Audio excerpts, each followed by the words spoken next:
중국은 세계적으로 고속열차의 활용도가 높아지자 정작 고속열차가 필요한 나라는 중국인데 그렇게 조그만 나라에서 빨리 달려봐야 얼마나 빨리 달리겠냐고 그들을 무시했습니다. 고속열차의 활용도가 높은 나라로는 프랑스와 유럽 국가, 아시아에서는 일본, 그리고 한국이 대표적인 예였습니다. 고속열차란 시속 200km 이상의 속도를 낼 수 있어야 하는 철도 차량을 말합니다. 자국의 대륙에 고속열차를 설치하여 전국을 일일 생활권으로 만든다는 상상으로 그렇게 시작한 대륙의 고속열차는 시작부터 잡음이 많았습니다. 그러던 어느 날 전 세계를 충격에 몰아넣을 만한 사건이 발생했습니다. 2011년 7월 23일 오후 8시 20분 중국 항저우에서 출발한 CRH-1B형 D311호 고속열차가 벼락을 맞고 저장성 윈조우시 우장특대교 한가운데에서 멈춰 섰습니다.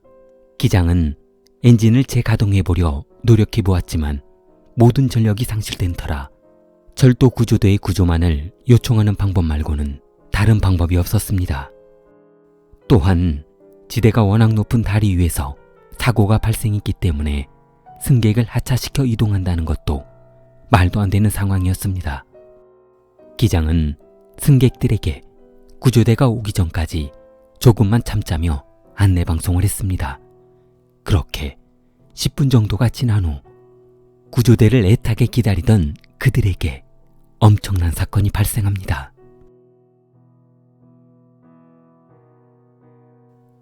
베이징 난역 북경 남쪽에서 출발하는 열차에서 출발해 부저역으로 가던 CRH-2E형 D301호 고속열차가 벼락으로 다리 위에 정차했던 D311호 열차를 들이받았습니다.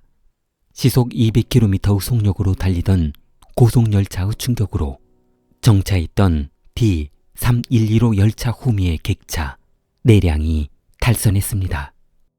그중 2량이 다리 밖으로 추락했으며 그 충격으로 수십 명이 다리 위 열차에서 추락했습니다. 정차했던 열차를 충돌한 D301호의 객차 4량도 다리 아래로 추락해버렸습니다.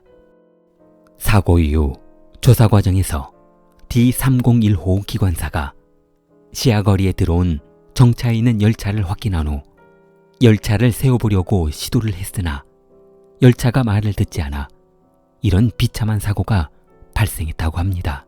더군다나 이 열차가 정차하지 못한 이유에는 기가 막힌 우연이 있었습니다. 평상시 재난에 대비해 설치한 ATC나 ATS가 작동을 하지 않았던 것이었습니다. ATC란 열차 자동 제어 장치라고 하는데 일종의 신호보안 장치 중 하나입니다. 주행 중인 열차가 선행 열차의 위치를 파악하여 후속 열차의 안전 운행 속도와 정지 신호 등을 지시하여 충돌을 방지하는 시스템입니다. 이 시스템은 연속 제어 방식이기 때문에 선행 열차의 주행과 절대적으로 민감하게 작동하기 때문에 갑작스런 사고 예방에는 절대적으로 필요한 시스템입니다. 그런데 그날의 사건은 기가 막힌 우연이 있었습니다. 벼락을 맞아 열차가 정차하면서 ATC도 같이 나가버린 것이었습니다. 그런 탓에 후속 열차인 D301호가 이런 신호를 수신하지 못하고 질주를 했던 것이었습니다. D301호 기관사는 만약 정차해 있던 열차로부터 신호를 받았다면 충돌하지 않고 정차를 했을 텐데 아무 문제가 없을 것으로 생각하고 그렇게 질주했던 열차를 육안으로 확인한 후 본인의 열차를 정차하기에는 너무 늦어버린 것이었습니다. 이것도 우연인지 필연인지는 알 수 없지만 7월 23일 항저우에서 출발한 D311호는 막차였던 것이었습니다. 막차를 타고 돌아가려고 했던 사람들이 이 열차에 몰리면서 한 차량에 약 100여 명 이상이 탑승한 것입니다. 정차했던 사고 열차가 내량이니 400여 명 정도의 사상이 발생한 것입니다. 또한 충돌한 D302로 열차는 일반 객실과 침대 칸 열차로 구분이 되어 있었습니다. 이 열차는 야간 열차였기 때문에 일반 객실 한 객실에 정원이 55명이었고 침대 칸은 40명이 정원이었습니다. D302로 열차의 일반 객실 2량, 침대 칸 2량이 추락했습니다. 외국 언론에서는 아마도 총 사상자의 숫자는 400명 이상이 될 것으로 예상했습니다. 2011년 7월 24일 중국 신화통신은 사망자가 43명이라고 보도했습니다. 외국인 2명을 포함한 중국인 41명, 외국인 2명, 사상자가 211명이라고 보도했습니다. 그러나 이틀 뒤 2011년 7월 26일 중국 저장성 당국은 사망자 2명을 축소한 사망자 39명이 사망했다고 정정 보도했습니다. 외국 언론에서는 중국의 사망자 발표가 근거 없는 축소 보도라고 했습니다. 중국 정부는 그날 열차에 탑승한 승객수를 터무니없이 축소 보도했습니다. 그러다 2011년 7월 29일 이번에는 오히려 사망자 1명을 늘려 다시 발표했습니다. 하지만 미국 언론에서는 이번 참사로 중국 정부에서 발표한 사망자보다 훨씬 많을 것으로 보인다고 했습니다. 사망자 259명, 부상 190명, 실종자 154명이라고 주장했습니다. 중국 정부는 전 세계에서 몰려드는 언론 기자들로 괴로워했습니다. 더 이상 이 사건으로 세계의 조롱거리가 되기는 싫었습니다. 중국은 야심차게 중국 대륙 1일 생활권을 만들겠다며 홍보를 하고 있었는데 이런 사건이 전 세계에 알려지게 된다면 웃음거리로 전략하고 말 것이기 때문이었습니다. 중국 정부는 사고를 처리한다며 중장비 10여 대를 급파했습니다. 중장비들은 주야로 쉬지 않고 일했습니다. 그런데 이상한 것은 중장비들이 사고 열차를 정비하는 것이 아니라 하루 종일 땅만 파는 것이었습니다. 그렇게 파들어간 것이 10여 미터였습니다. 충격적이게도 그 중장비들은 깊이 파놓은 10여 미터의 구덩이에 열차를 통째로 밀어 넣어버렸습니다. 사고 열차 안에 생존자가 더 있는지 확인하지도 않고 구조 작업을 마쳤다며 통째로 묻어버리는 것이었습니다. 이 열차를 묻는 과정을 생중계한 방송에서는 파묻히는 열차 안에서 빠져나온 희생자의 시신 일부가 카메라에 찍히는 믿어지지 않는 일까지 벌어졌습니다. 이 방송을 보고 있던 사람들은 분을 참지 못했습니다. 결국 국민들의 항의로 작업이 중단되었고 묻었던 열차 안에 더 많은 생존자가 있을지 모르니 확인해보자고 했습니다. 그러자 중국 정부는 이미 생존자는 모두 조사를 마쳐 완벽하게 구했기 때문에 추가 생존자는 없으니 이것으로 구조활동을 마치겠다고 했습니다. 사고 열차를 10여 미터 땅속에 묻고 사건을 정리하려는 순간 현장에 있던 간부에게 긴급한 연락이 왔습니다. 국민들의 항의가 너무 많아 땅속에 묻었던 열차를 다시 꺼내라는 것이었습니다. 그러자 현장을 지휘하던 간부는 서둘러 땅속에 있던 열차를 다시 끄집어냈습니다. 그리고 보란듯이 본인들이 그 어렵게 구조작업을 완벽하게 해서 더 이상의 생존자는 없다며 열차를 뜯어 열차 내부를 조사했습니다. 그러나 충격적이게도 땅속에 묻었었던 열차 안에서 2살짜리 여자아이가 객차 안에서 구조되었습니다. 기자들은 도대체 어떻게 이런 충격적인 일이 발생할 수 있냐며 물었습니다. 기적이었다며 기자의 물음에 답했습니다. 바로 이어 열차 안에서 생존자 3명이 잇따라 발견되었습니다. 살아난 것이 다행이긴 하지만 성장하면서 장애를 가지고 살아야 할 가능성이 컸습니다. 이 아이는 부모님이 사망한 것을 모르고 입원해 있던 병원에서 엄마를 애타게 찾았다고 합니다.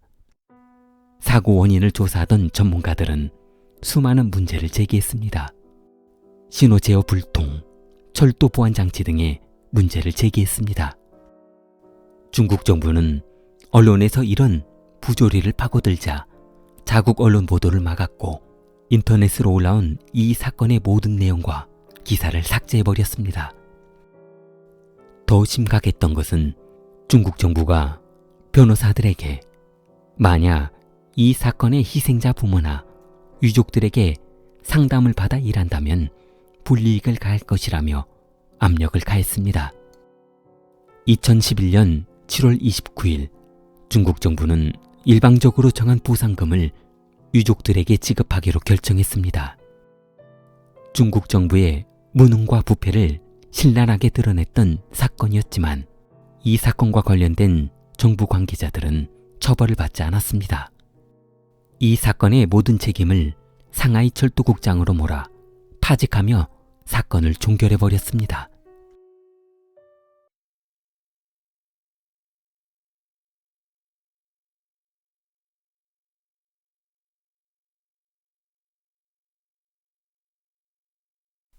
중국 광동성의 한 고등학교 입구에 검은색 고급 승용차 한 대가 미끄러져 들어왔습니다. 1980년대 중국에는 이렇게 큰 고급 승용차가 많지 않았는데 만약 이런 승용차를 타고 다닐 신분이라면 중국 내에서 상당히 지위가 높은 사람 중 한 사람이었습니다.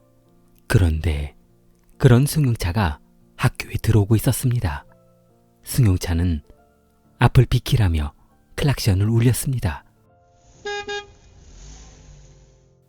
학교 정문 앞을 지나던 학생은 친구 팔을 잡아당겼습니다. 야, 뭘 비켜야지. 천선민이 등교하잖아.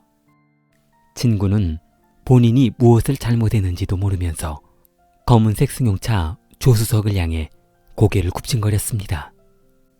학교 건물 앞에 멈춰선 승용차 문이 열리고 한 학생이 내렸습니다.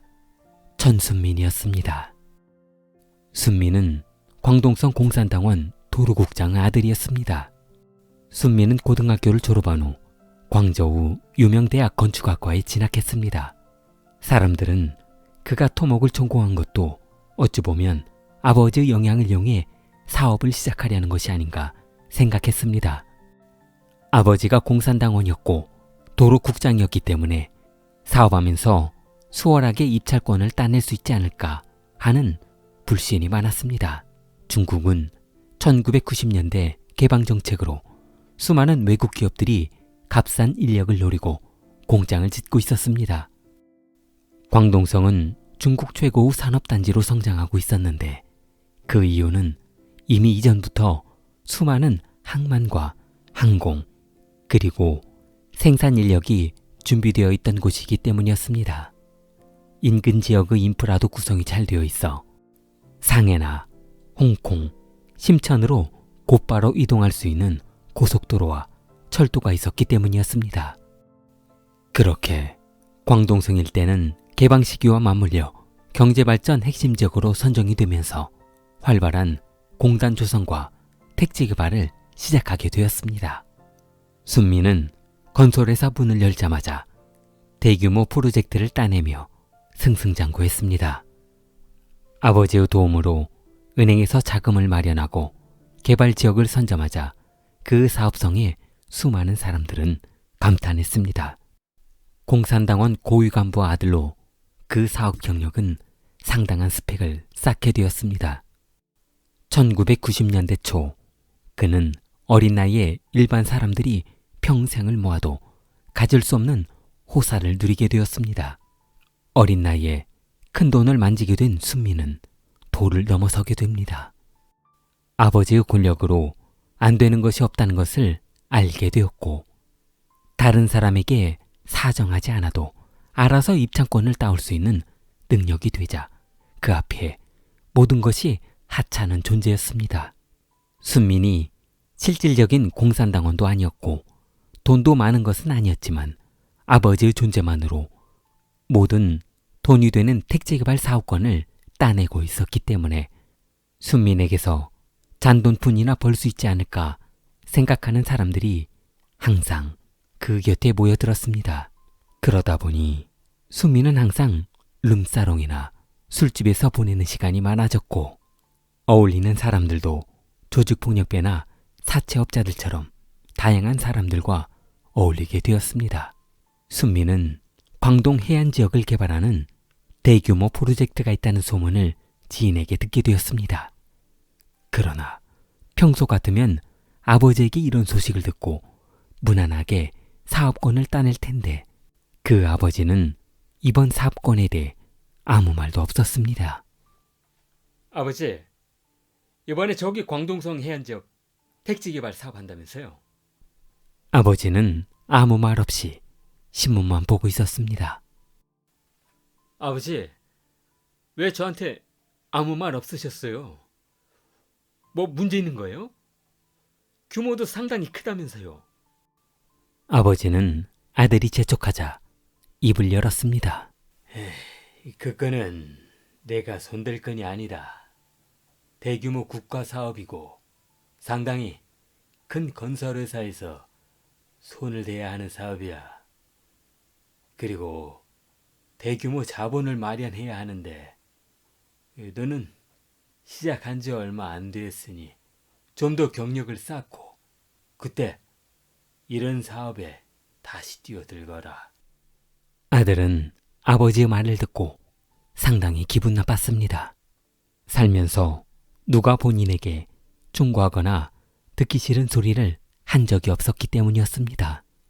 그러나 아버지도 아들에게 쓴소리를 하고 싶진 않았습니다.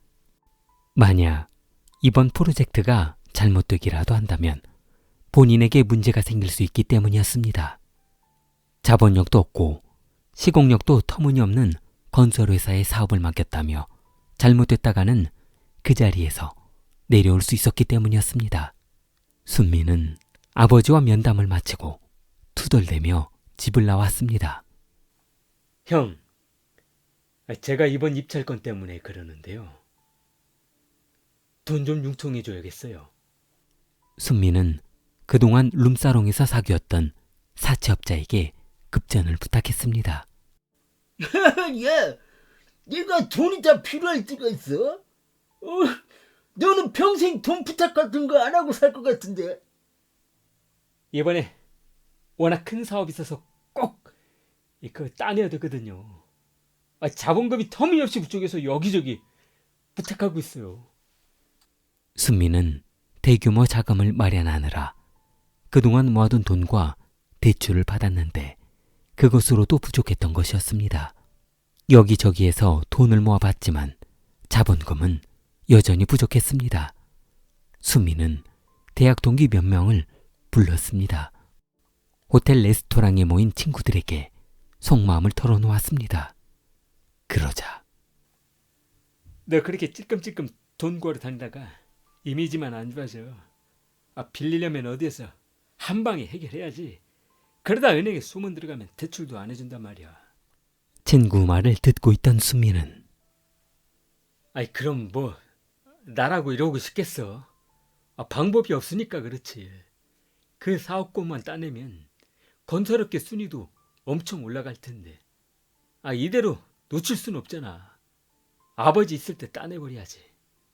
친구들은 머리를 맞대고 돈을 마련할 방법을 모색했지만 좀처럼 이 일을 해결할 방법은 나오지 않았습니다. 그때 친구 니에는 웃으며 농담 한마디를 던졌습니다. 야야야야, 다 때려쳐. 이렇게 아무리 머리 싸매고 고민해봤자 해결 안 될 것 같아. 야야야, 다 때려쳐. 다른 방법을 한번 생각해봐. 그 많은 돈을 마련할 방법을 도저히 방법이 없어. 은행이나 털면 모를까 말이야.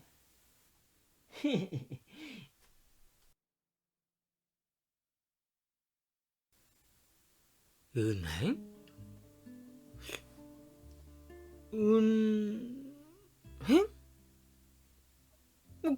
그래. 은행을 털어버리면 되겠네. 야, 이 미친놈아! 너 미쳤어? 아이, 미친놈아, 이 농담을 한 말이야. 은행을 무슨 은행을 털어? 그 옆에 있던 또 다른 친구가 좋은 생각이 있다며 탁자를 내리쳤습니다. 아, 맞다.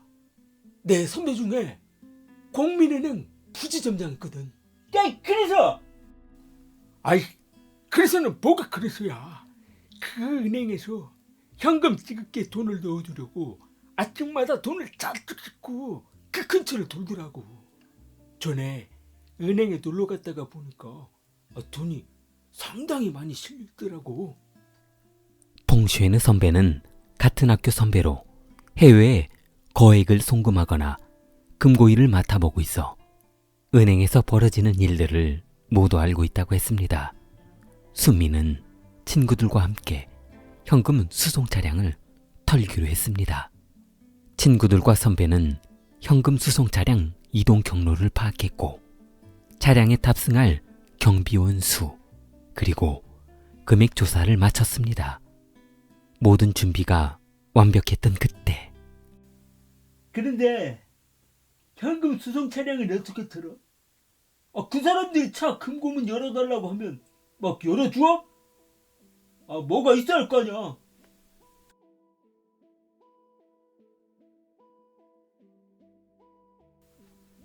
아이씨, 그렇네. 그러면 우리 그러지 말고 이번 사건을 안전하게 마무리하기 위해서 총을 준비하자. 어때? 야, 이 미친놈아, 제정신이야? 총 가지고 있으면 우리도 안전하지 못하다고. 그냥 아주 그냥 안전을 대비해서 준비만 해두는 것으로 하자. 그거는 내가 구할 수 있을 것 같아. 순미는 공안구 보안부서장에게 돈을 지급하고 총을 빌렸습니다.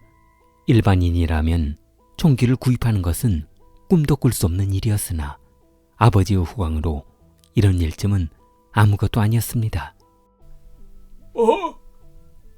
이거 뭐야? 총이잖아. 이런 거 사용할 줄 모르는데. 이거 어떻게 사용하는 거야? 저건 수류탄 아니야? 저거 진짜야? 펑시엔이 수류탄을 만지려 하자 순미는 잘못 만졌다가는 이 자리에서 모두 죽는다며 손대지 말라고 했습니다.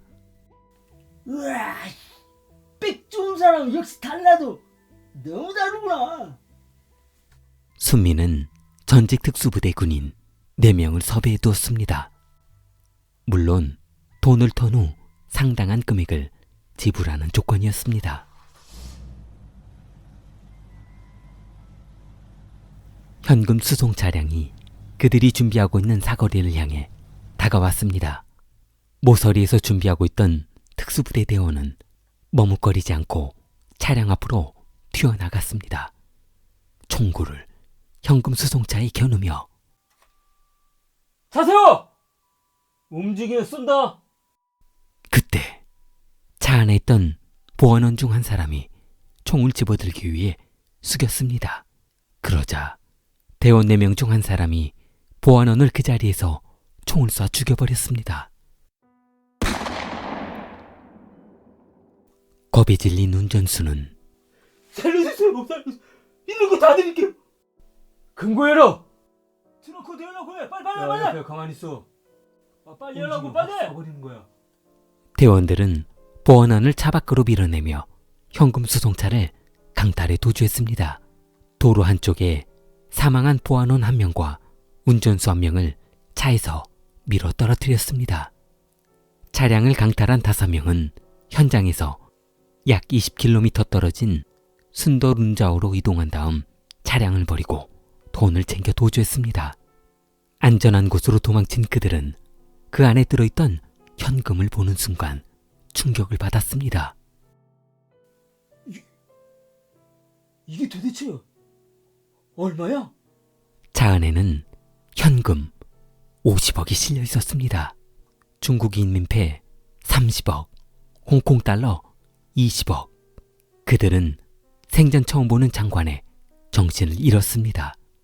창고에서 기다리고 있던 순민과 친구들은 그들의 계획이 성공한 것을 확인하고 너무 즐거워했습니다.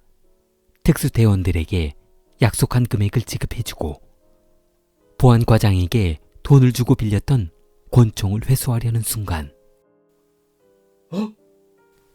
왜 그래? 아까 현장에서 보안은 사리하고 트렁크 열러 간 사이에 길에 빠뜨리나 봅니다.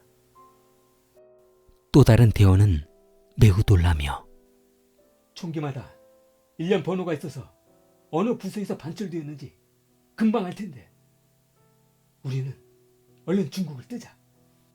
가방을 열어 지폐를 확인하던 이에는 뭐야? 이거 지폐가 연속번호잖아.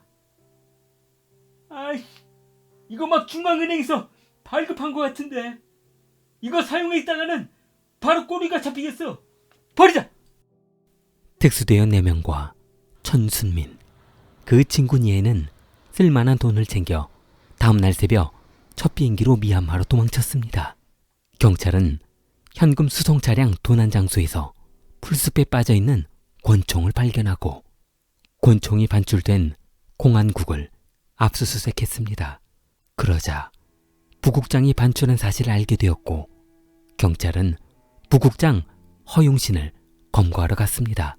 그리고 그 권총을 전해받은 천순민과 일당을 추적하기 시작했습니다.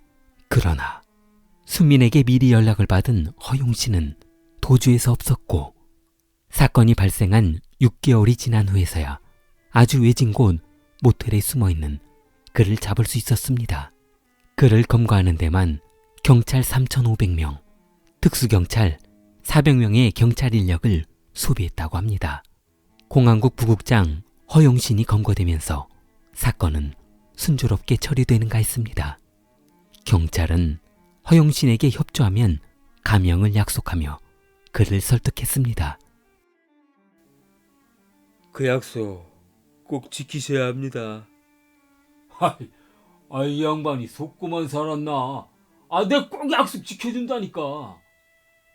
일단 얼마 전까지만 해도 연락했던 5명한테 연락해볼게요.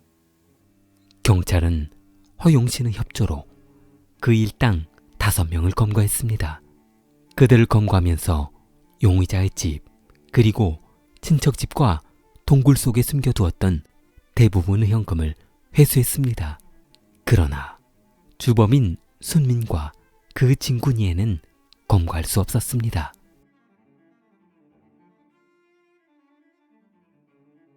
순민과 니에는 추적을 피해 미얀마에서 태국으로 도주했습니다.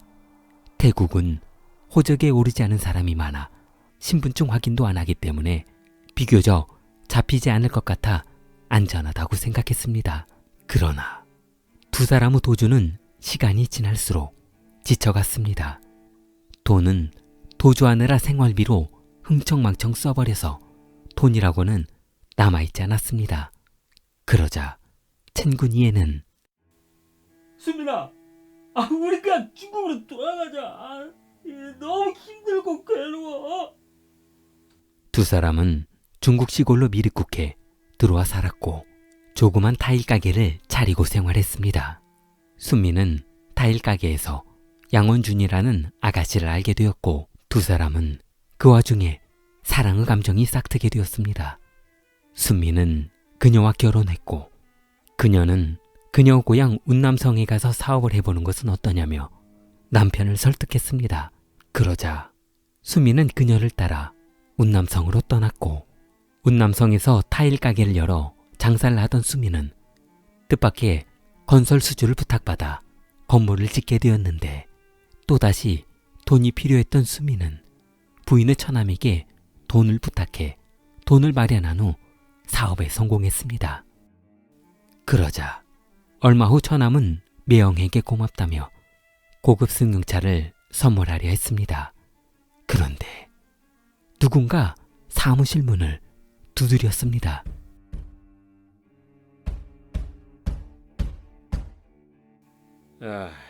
실례합니다. 경찰입니다. 여기 천순민 씨라고 있지요. 처남은 경찰이 매형을 찾자 무서웠습니다. 경찰도 한두 명이 아니었고 경찰 특공대가 사무실 전체를 보유하고 있었기 때문이었습니다. 사무실이 한참 소란스럽자 사무실 안쪽 방문이 열리며 순민이 천천히 걸어 나왔습니다. 제가 천순민입니다. 가시죠. 순민의 부인은 남편이 21년 전 강도살인 사건의 주범이라는 말을 듣고 그 자리에서 기절해버렸습니다. 처남도 그동안 무시했던 매형이 그런 엄청난 은행 강도의 주범이라는 소리를 듣고 겁에 질려 뒤로 물러섰습니다. 순민은 경찰서로 연행된 후 모든 범행을 인정했습니다. 그러나 순민은 경찰이 본인을 찾아낸 경위가 궁금했습니다. 단 한 번도 신분을 노출시킨 적이 없었는데. 수민 씨, 그게 그렇게 궁금해요?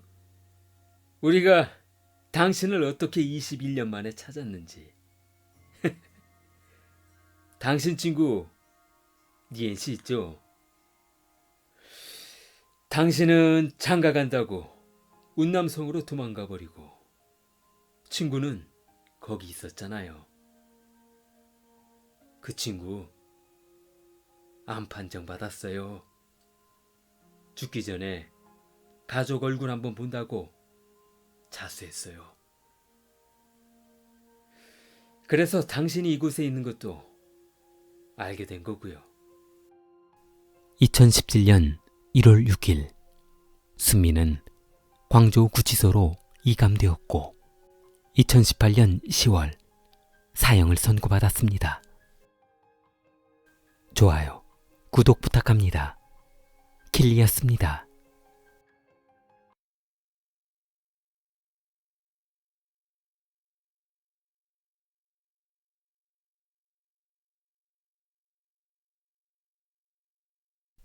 구이저우성 진바오시 우회진 마을 입구에 조그만 철물점이 하나 있었는데 철물점에는 바오화와 부인 그리고 아들이 살고 있었습니다. 바오화는 인근 산골짜기에서 이주해 왔는데 장사는 생각보다 잘 안 되었습니다. 생각보다 장사가 잘 안 되자 바오화와 부인은 고민이 많아졌습니다. 이 자리에서 계속해서 장사를 하자니 더 이상 버틸 힘이 없었습니다. 그렇다고 고향으로 돌아가자니 고향 사람들 보기에 너무 창피했습니다. 아들 백종렬이 5살이 되던 해 바오와는 더 이상 견딜 수 없다며 고향으로 돌아가기로 마음먹었습니다. 아버지는 고향으로 돌아와 돈을 벌기 위해 직장을 구해 힘든 일을 시작했습니다. 그러나 부모 모두 돈 벌러 나간 사이 아들 종렬은 친구들과 놀러 다니기를 좋아했고 그럴 때마다 아버지는 부모가 종렬을 위해 힘들게 돈 벌어온 것을 알기는 하냐며 몽둥이로 종아리며 허벅지를 때렸습니다. 내가 너를 이렇게 방탕하게 살라고 뼈 빠지게 돈을 버는 줄 알아? 너는 좀 맞아야 정신을 차리겠다. 종렬 아버지는 아들이 속을 썩일 때마다 몽둥이를 들었고 아버지의 구타는 종아리에서 멈추지 않고 몸통이며 머리까지 사정없이 때렸습니다. 그러다 보니 종렬의 머리며 몸에는 온갖 상처들이 나 있었습니다. 종렬이 중학교 2학년이 되던 해 부모는 어려운 생활 구에 이혼을 결심했습니다. 어머니는 더 이상 이렇게 무책임한 남편과는 살 수 없다며 떠나버렸습니다. 종렬은 어머니 없이 생활하며 학교를 다녔는데 학교 수업이 끝나고 집에 돌아오는 길 동네 입구에서 한 아주머니가 종렬아, 아빠 곧 새장가 간다더라? 저 건너편 혼자 사는 아줌마가 곧 올 거래. 이 말을 들은 종렬은 창피해서 고개를 아스팔트에 쳐박고 앞만 보며 집으로 달려갔습니다. 종렬은 아버지가 한없이 미웠고 어머니도 2번 다시는 보고 싶지 않았습니다. 종렬이 학교 수업이 끝나고 종래야, 심심한데 PC방이나 가자. 종렬은 집에 가봐야 꼴도 보기 싫은 아버지밖에 없었고 툭하면 본인을 구타하는 아버지와 같이 있기 싫었습니다. 에이구, 그래. 거기나 가자. 집에 가봐야 뭐 좋을 것도 없고. 종렬은 친구들과 PC방에 놀러 다니다 보니 그 생활이 너무 좋았습니다. 공부할 필요도 없고 누가 뭐라고 하는 사람도 없고 모든 것이 본인이 원한 대로 실행되는 행복한 세상이었습니다. 명절에도 집에 돌아오지 않고 PC방에서 날을 새며 게임을 하고 집에 돌아오지 않았습니다. 그러자 종렬의 아버지는 집에 들어오지 않는 아들을 찾으러 PC방을 뒤지고 다녔고 아들을 설득해 집에 돌아오게 했습니다. 2008년 종렬은 고등학교에 입학했고 나름 공부에 열중하며 한참 착실히 학교를 잘 다녔습니다. 그러던 어느 날 종렬의 중학교 친구들이 찾아왔습니다. 종렬아, 네가 무슨 공부야? 야, PC방이나 가자. 종렬은 또다시 친구들과 어울려 PC방에서 숙식을 했고 결국 고등학교 1학년에 출석일수 부족으로 학교에서 퇴학을 당하고 말았습니다. 학교를 그만둔 종렬은 인근 구멍가게에서 이런저런 심부름을 하며 지냈습니다. 최근 종렬은 날을 새고 돌아와 입고 있었던 옷을 헌옷으로 갈아입었었는데 이런 일이 한두 번이 아니었습니다. 날을 새고 돌아오는 날이면 어김없이 나갔다 왔던 옷을 헌옷으로 갈아입었습니다. 할아버지는 그때마다 손자가 걱정되기는 했지만 어머니 없이 자란 손자가 상처를 받을까봐 험한 소리도 하지 못했습니다. 그러나 할아버지는 너무 오랫동안 집에 들어오지 않는 손자가 걱정되었습니다. 이놈이 집 나간 지가 넉 달이 돼가는데 도대체 뭐하고 다니는 거야 이거? 이놈 밥은 먹고 다니나 몰라. 사실 종렬은 중학교 동창생 3명과 새로운 사업을 구상하고 다녔습니다.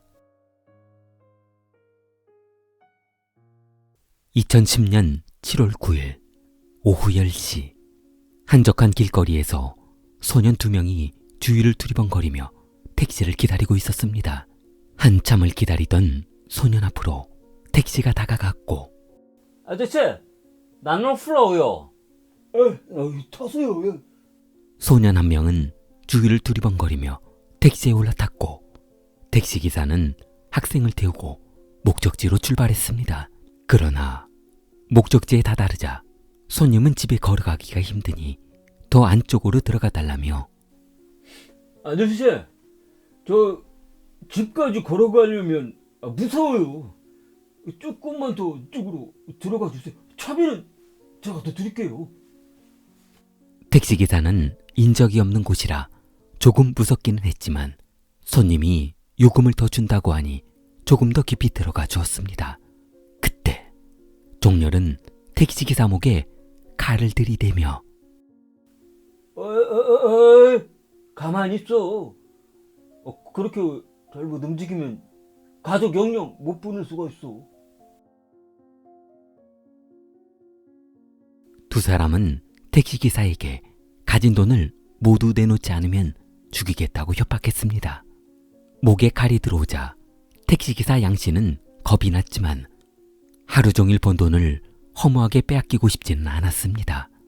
양씨는 거친 반항을 했으나 종렬과 일당의 칼을 피할 수는 없었습니다. 종렬은 택시기사를 살해한 후 트렁크에 실었습니다. 그리고 돈통에 있던 돈 68,000원을 챙겼습니다. 야, 그러지 말고 이거 흔적을 남기지 말고 연못에 팍 받쳐버리자. 친구가 택시를 연못에 빠뜨리고 도망가자고 하자 잠깐. 그러고 보니까 우리가 이렇게 힘들게 돈을 벌 것이 아니라 이 택시를 이용하면 될 거 아니야? 2010년 7월 12일 오후 5시, 종렬은 구양시 시내를 운전하며 손님을 찾아다녔습니다. 한참을 돌아다니던 두 사람은 오후 8시 택시를 타려고 기다리던 한 여성을 보았습니다. 아가씨, 어디까지 왔어요? 홍미아오 스즈루커요. 타세요. 황고민은 택시기사가 유난히 젊어 보였으나 별 의심 없이 올라탔습니다. 그런데 앞좌석에는 다른 손님 한 사람이 타고 있었고, 합석이에요? 이 손님도 그쪽 방향이거든요. 조금만 가다가 이분 내려드리고 가면 돼요. 택시는 도시를 빠져나와 산업도로를 올라타더니 지진현 신라강 쪽으로 갔습니다. 신라강에 멈춰선 택시는 아이, 네가 먼저 해. 아이, 저번에는 내가 먼저 했잖아. 야, 너 그런 것도 기억하고 있었어? 종렬은 뒷좌석에 잠들어 있던 황우민에게 다가갔습니다. 차문을 열고 그녀를 끄집어냈습니다. 에이, 아저씨 일어나봐. 아이, 그렇게 조심성이 없어가지고. 에이, 지갑 열어봐. 그녀는 살려달라며 종렬에게 사정했습니다. 야, 불쌍해 보이려고 애쓰지 마. 나도 한참 불쌍한 놈이거든. 종렬은 그녀의 지갑에서 돈을 한 움큼 손에 쥐고 본인의 주머니에 수저 넣었습니다. 그리고 뒷좌석에 그녀를 눕히고 그녀 바지를 잡아당겼습니다.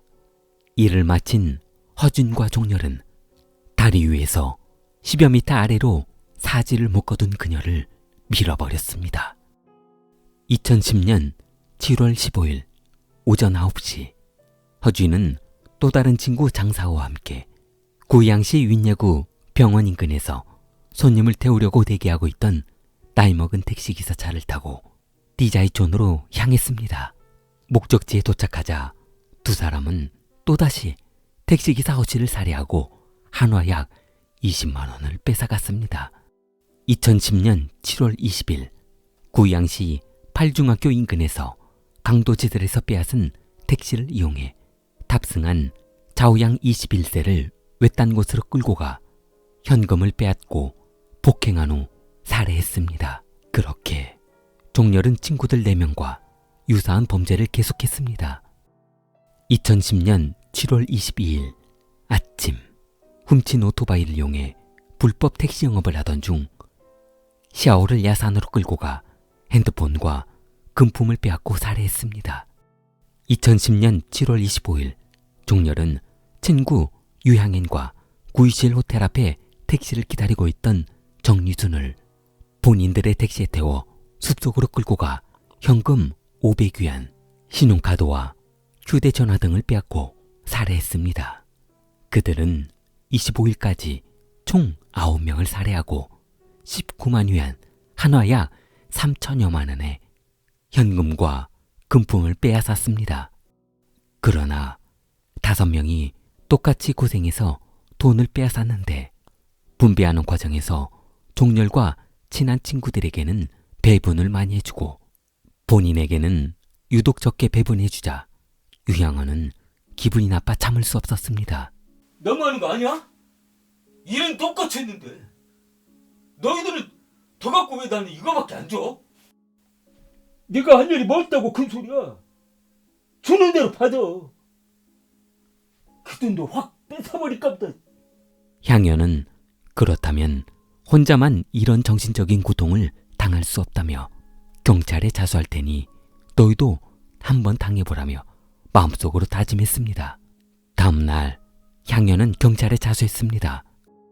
경찰은 그렇지 않아도 최근 실종 사건이 많이 발생해 골치가 아팠었는데 범인이 자수를 해오니 황당할 뿐이었습니다. 경찰은 유향연과 같이 범인들이 숨어있는 아지트로 향했습니다.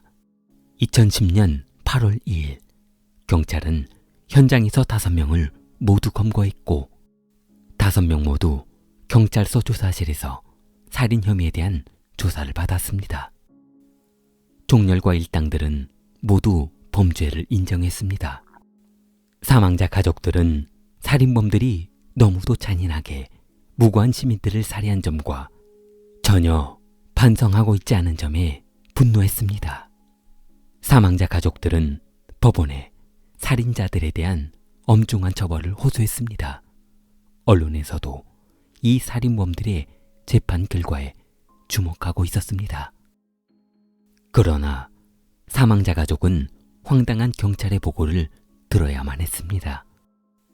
허준과 향엔 외 2명, 4명 모두 사형 판정을 받았으나 종렬은 미성년자였던 것이었습니다. 종렬은 종신형을 선고받았습니다. 좋아요, 구독 부탁합니다. 킬리였습니다.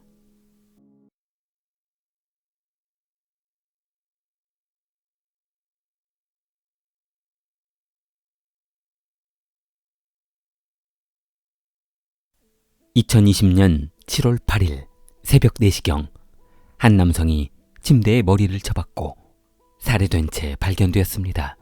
아마도 머리 후두부가 크게 손상된 것으로 보아 망치나 둔탁한 둔기로 이 남성을 살해한 것으로 보여졌습니다. 그런데 이상한 것은 집안의 금품이 모두 그대로 있었다는 것이었습니다. 피 묻은 망치도 침대 아래 떨어져 있는 것으로 보아 이 남성을 살해한 후 사건을 은폐할 생각도 없는 듯 했습니다. 너무도 비참하게 살해한 이 남성은 아마도 원한이 많은 누군가에게 살해된 것처럼 보였습니다. 유모휘는 중국 충칭의 외진 마을에 살고 있었습니다. 유양수의 딸인 유모휘는 평소 말수가 적었고 바쁜 아버지 일을 도와주며 성실하게 살고 있었습니다. 마을에서 약 5km 떨어진 곳에 터를 잡고 농사를 짓고 있어 사람들과의 왕래도 그리 많지 않았습니다. 시골에서도 그럭저럭 사람이 모여 사는 도시에 거주하고 있는 롱시아즈는 혼자 지내는 아들이 안쓰러울 뿐이었습니다. 롱시아즈는 앞을 볼 수 없는 장애인이었기 때문에 자유롭게 일을 할 수 없었습니다. 그의 부인도 암투병 중이라서 거동이 불편해 자녀들 뒷바라지가 쉽지 않았습니다. 여자가 워낙 귀한 터라 행여나 아들이 장가를 못 갈까 걱정만 하고 있었습니다. 롱시아즈는 동분서주하며 신부감을 알아보던 중 인근 마을에 살고 있는 유모휘를 소개받게 되었습니다. 롱시아즈는 아들의 뜻보다는 여성이 농촌 총각과 결혼해줄 수 있다는 것만으로 감사하다며 앞뒤 가리지 않고 아들 롱건과 결혼시켰습니다. 유모휘는 롱건과 결혼한 후 행복하게 살고 있었는데 돈벌이가 부족했던 남편 롱건이 아이들을 위해 돈을 더 벌여야겠다며 상해 건설 현장에서 좋은 일자리가 나와 그곳에서 일을 해야겠다고 했습니다. 롱건은 잠도 잘 자지 못하면서 현장 일에 매달리다 보니 상당히 피곤했습니다. 2012년 9월 19일 일을 마치고 숙소로 돌아가던 중 늦은 저녁 외진 도로에서 교통사고로 사망하고 말았습니다. 그러나 사고를 낸 가해자는 뺑소니로 도망가고 말았고 범인을 잡지 못한 채 본인의 자비로 장례를 치러야 했습니다. 가해자나 보험회사로부터 아무런 보상을 받지 못하고 모든 사건 처리 비용을 본인들이 부담해야 하는 것이 경제적으로 너무 큰 부담이 되었습니다. 남편의 교통사고 사건은 그렇게 허무하게 마무리되었습니다. 남편이 사망하고 남은 건 시부모와 금년 9세가 되는 아들 그리고 5살짜리 딸만 남았습니다. 그러나 농촌에서 여자 혼자 농사일을 해서 온 가족을 먹여 살리기는 너무 벅찼습니다. 힘든 일을 눈물로 견뎌내는 것도 하루 이틀이지 더 이상 버티는 것은 견딜 수 없는 고통이었습니다. 모휘는 수많은 고통이 그녀의 삶을 지치게 하고 있을 때 모든 것을 내려놓을까 하는 고민도 많이 했습니다. 하지만 이 아이들을 생각하니 정신 차리고 살아야겠다는 마음가짐을 갖게 했고 다시 한번 마음을 고쳐먹게 했습니다. 그렇게 힘든 하루하루를 지내고 있던 그때 신우이가 모휘의 고충을 지켜보던 중 제안을 합니다. 이렇게 힘든 농사일을 혼자 하지 말고 재혼을 해서 새 남편과 같이 농사일을 하는 것은 어때? 라며 모휘에게 제안했습니다. 신우이가 이런 제안을 할 것이라고는 생각하지 못했지만 본인의 고충을 알고 마음 써주는 신우이가 너무 고마울 뿐이었습니다. 신우이는 시부모님을 설득해 모휘의 재혼을 승낙받았습니다. 그러나 한 가지 모휘가 알아둬야 할 것이 있다고 했습니다. 남자가 약간 허세가 있어. 이전에 사고를 좀 치고 다녔는데 이제는 정신 차리고 살고 있으니 이 점은 알고 있어야 할 것 같아. 그러자 모휘는 남자가 농사일을 잘 돕고 성실하기만 하다면 별 문제가 없다며 본인도 젊은 나이에 과부가 된 것이 조금 부끄럽기도 했다고 했습니다. 모휘는 신우이의 주선을 흔쾌히 승낙했습니다. 그렇게 두 사람 위모휘와 새 남편 장무희는 2012년 12월 14일에 결혼식을 올렸습니다. 그리고 며칠 후 2012년 12월 16일 혼인신고를 마쳤습니다. 장무인의 집에는 8명의 형제가 있었는데 그중 넷째로 태어나 다자녀 환경에서 자란 터라 부모의 별다른 관심이 없이 자라다 보니 결혼 전에는 이런저런 방황을 많이 하고 살았습니다. 기가 막힌 것은 모휘는 장모인과 결혼한 후 시아버지 댁에서 머물며 살기로 했습니다. 상식적으로는 도저히 이해가 되지 않지만 원래 결혼의 목적이 사랑이기보다는 모자란 일손도 해결하고 혼자 된 며느리를 외롭지 않게 하기 위해서였기 때문에 친아들은 아니었지만 생계를 위해 어쩔 수 없이 며느리의 새 남편과 한 집에서 살아야만 했습니다. 그러나 모휘는 신우이의 주선으로 결혼을 했지만 생각과는 달리 새 남편 장모인은 농사일을 전혀 돕지 않았습니다. 장모인의 취미는 앞못 보는 노인을 놀리기였습니다. 결혼한 후 안방에 둘러앉은 장모인은 아무 이유 없이 군기를 잡겠다며 시아버지며 모휘 그리고 모휘의 자녀들을 구타하기 시작했습니다. 그는 앞못 보는 시아버지가 걸어갈 때 살짝 다리를 걸어 넘어뜨리고 고통스러워하는 시아버지의 모습을 보며 크게 웃는 게 취미였습니다. 2015년 4월 6일 장모인은 부인 모휘를 몽둥이로 구타하다 그만 정강이를 때려 부인 다리가 부러지고 마는 사건이 발생했습니다. 처음에는 손바닥으로 시작한 남편의 구타는 재미없다며 점점 강도가 높아져 몽둥이를 들게 된 것이었습니다. 2층에서 생활하던 모휘는 다리가 부러지다 보니 계단을 오르지 못해 힘들어했습니다. 이를 안쓰러워했던 시아버지와 어머니가 간이 침대를 만들어 본인들이 자는 1층 방 한쪽에 침대를 놓아주었습니다. 모휘는 시아버지에게 감사하다며 간단한 짐을 가지고 내려와 시부모와 같이 자려고 했습니다. 그러나 술 한잔하고 들어온 무인은 왜 본인하고 잠을 안 자고 누구 맘대로 여기에서 잠을 자냐며 그럼 본인도 여기에서 자야겠다며 시어머니 가슴 위를 마주보며 누워버리는 것이었습니다. 시어머니 위에 올라탄 장모인은 시어머니의 이곳저곳을 만졌습니다. 소스라치게 놀란 시어머니는 이게 무슨 짓이냐며 침대 위에서 무인을 밀쳐냈고 무인은 침대 아래로 굴러떨어져 버렸습니다. 이에 격분한 무인은 마당으로 나가 곡괭이를 집어들고 다시 안방으로 들어왔습니다. 그대로 시어머니 손목을 곡괭이로 내리찍었습니다. 시어머니는 손목이 부러지자 고통스러운 괴성을 질렀고 방바닥은 피로 흥건해졌습니다. 그날 이후 모휘와 가족들은 무인에게 대들면 저렇게 된다는 것을 뼈저리게 알게 되었고 죽을 만큼의 고통이 아니면 참으며 지내기로 했습니다. 모휘는 맞는 것도 정신적인 고통도 모두 참았습니다. 그러나 그녀가 참을 수 없는 고통이 시작되었습니다. 가족을 평정하고 왕이 된 것 같은 무희는 이제 동네를 휘젓고 다니며 이 집 저 집 시비를 걸고 다녔습니다.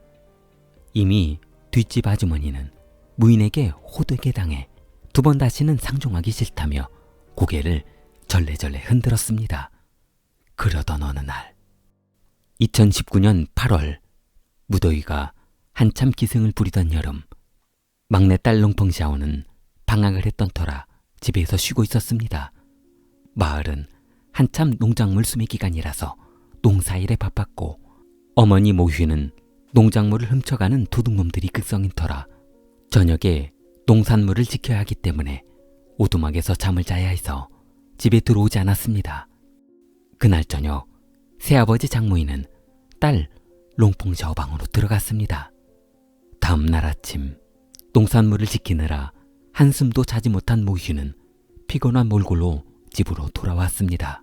그러나 딸 펑샤오가 잠을 자지 않고 훌쩍이며 울고 있는 모습을 보고 또 남편에게 구탕을 당했나 보다 생각을 했으나 그녀의 판단은 빗나갔습니다. 차라리 구타를 당했으면 나았을지도 모르겠다는 생각을 했습니다. 딸아이의 씻을 수 없는 정신적, 육체적 고통을 어떻게 해줄 수가 없었기 때문이었습니다. 그러나 이 사실을 알면서 경찰에 신고하지 못했습니다. 만약 남편이 경찰서에 끌려간다 하더라도 처벌을 받지 않고 다시 풀려난다면 더욱더 강한 구타가 이어질 것이 뻔했기 때문이었습니다. 그녀의 고충은 이뿐만이 아니었습니다. 그녀가 농사지어 벌어둔 돈은 돈대로 모두 다 가져다 흥청망청 술값으로 써버렸기 때문이었습니다. 모휘는 더 이상 참을 수 없어 시어머니에게 딸 펑샤오의 사건을 이야기했습니다. 그러자 시어머니는 어차피 우리만 알고 있는 사건이니 우리만의 비밀로 간직하자고 했습니다. 그렇게 무의미한 시간은 흘러갔고 큰아들 롱황화는 올해 고등학교 2학년이 되었는데 새아버지가 집안에 있는 돈이란 돈은 모두 탕진해버린 터라 수업료 낼 돈이 없어 학교를 그만둘 수밖에 없었습니다. 그렇게 큰아들은 대도시 건설 현장에 노가대꾼으로 일하러 떠났고 이제 더 이상 귀찮아질 것이 없었던 무희는 대놓고 저녁에 딸방에 들어가 악마 같은 행동을 거듭했습니다. 장무인의 악마 같은 행동이 8년째 지속되던 어느 날 장무인은 부인 모휘를 불렀습니다. 어차피 이 아이하고는 피 한 방울 안 섞인 딸이니 내가 첩으로 삼아야겠다. 딸에 대한 보상금은 지급할 테니 그리하려며 모휘에게 말했습니다. 7월 8일 무희는 친구들과 포커를 치고 늦게 돌아올 테니 그리하려며 저녁 8시경 집을 나갔습니다. 7월 9일 새벽 3시 1층 침대에서 한숨 자지 않고 눈을 뜨고 천장만 바라보고 있던 모휘는 집 밖에서 부스럭거린 소리가 나자 귀가 쫑긋해졌습니다. 잠시 후 2층으로 올라가는 계단에서 소리가 들리자 침대 오른쪽에 놓아두었던 망치 손잡이를 더듬었습니다. 2층 복도 끝을 따라 울려 퍼지는 발자국 소리는 그녀의 심장을 두근거리게 했고 2층 방문 앞에 멈춰선 발걸음 뒤 방문이 닫히는 소리가 2층 복도에 찬 공기에 맴돌고 있을 때 그녀는 침대에서 상체를 천천히 일으켜 세웠습니다. 침대 아래 가지런히 벗어둔 슬리퍼에 한 발을 집어넣으며 침대에서 내려왔습니다. 그녀의 오른손은 축 처져 있었습니다. 망치를 들고 있었기 때문이었습니다. 무인이 잠들 시간 동안 날뛰는 심장을 억제하며 그녀는 방문 앞에 우두커니 서 있었습니다. 한 손에 망치를 들고 남편이 잠들기만을 기다리고 있었습니다. 그렇게 10여 분을 서 있던 순간 그녀가 방문 손잡이를 잡았습니다. 2층에 올라간 그녀는 남편이 잠들어 있는 방문을 아주 천천히 열어보았습니다. 다행히 남편은 술을 한잔하고 온 듯 했습니다. 침대에 얼굴을 쳐박고 실신한 사람처럼 잠들어 있었습니다. 그녀는 침대에 누워있는 남편이 들을 수 없을 정도로 조심스럽게 다가갔습니다. 침대 앞에 바짝 다가간 모유는 어깨 위로 망치를 들었습니다. 순간 모유는 이런 생각이 들었습니다. 만약 어설프게 남편을 처리했다가 남편이 고통스러워하다가 깨어나 본인에게 보복이라도 하는 날에는 얼마나 비참하고 처참하게 보복당할지 생각해봤습니다. 그러자 어깨 위로 들었던 망치를 천장에 닿을 듯한 높이로 다시 들어 올렸습니다. 망설임 없이 침대 위로 내리찍었습니다.